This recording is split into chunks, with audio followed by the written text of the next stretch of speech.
حسبنا الله ونعم الوکیل د دې فضائل راغلي دي. ابراهیم علیه السلام هم دا کلمه ویلې وه چې کله یې اور ته غورځاوه، حسبنا الله ونعم الوکیل.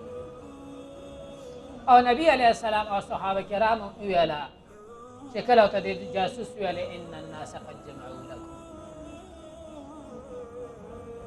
او ابو هریره رضی الله عنه فرمایي چې کله په یو امر عظیم کې واقع شي نو دا کلمه وایه حسبنا الله ونعم الوکیل، ځکه دا کلمه د هر خوف نه دپاره د امن ده.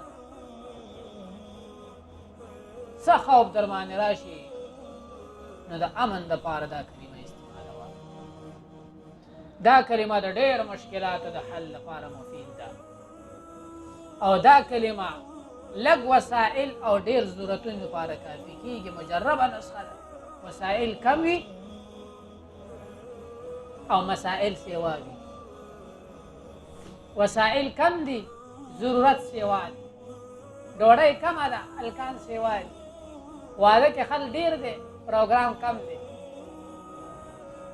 کله کله راځي که نه چې وسایل کم یا ضرورت سیوا وي نو دا کلمې ورد کوه. دا ډېره مجربه وظیفه ده.